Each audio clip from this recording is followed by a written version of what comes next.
বয়োজ্যেষ্ঠ লোকেরা এবং যারা ফিজিক্যালি চ্যালেঞ্জ তারা যেতে পারে না। সেই জন্য অনেকের সাথে আমার কথা হয়েছে, এখানে ওরা গ্রিন কার্ডের অ্যারেঞ্জমেন্ট করছে, ইলেকট্রিক কার্ড, যেটা বয়োজ্যেষ্ঠ মানুষরা এবং ফিজিক্যালি চ্যালেঞ্জ যারা উপরে উঠতে পারে না তারা যাতে মহাকাল মন্দির দর্শন করতে পারে।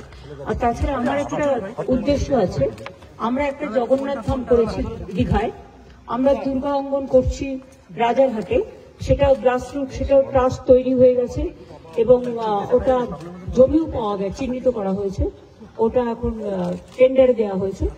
আর আর্কিটেকচারটা আমি দেখে নিয়েছি। আমার আরেকটা আছে যে আমি একটা জমি ডিএমকে দেখে রাখতে বলেছি শিলিগুড়ির পাশাপাশি, ভালো জমি, যেখানে কনভেনশন সেন্টার হবে, তার পাশে আমি একটা বড় মহাকাল মন্দির করব, যেটা হচ্ছে সবচেয়ে বড় শিব করব। এটা করতে হয়তো টাইম লাগবে, আমাকে এটা ট্রাস্ট করতে হবে, তাদের দিয়ে করাতে হবে, বাট গভর্নমেন্ট আমরা ফুল কোঅপারেট করবো, জমিটা আমরা বিনা পয়সায় দেবো এবং নিজেরাই করবো, সবাইকে নিয়ে, প্রাইভেট পার্টিদের নিয়ে যারা ইন্টারেস্টেড।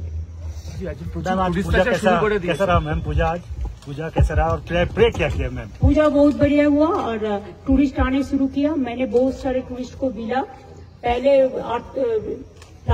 लास्ट फ्लड होने का बाद थोड़ा स्टॉप हो गया था, हम भी बहुत टूरिस्ट को निकाल के, हमारा जो एडमिनिस्ट्रेशन है, डीएम एसपी मिलके पूरा लाइन डिपार्टमेंट के लेके प्राय 1500 टूरिस्ट को हम नीचा में ले गया।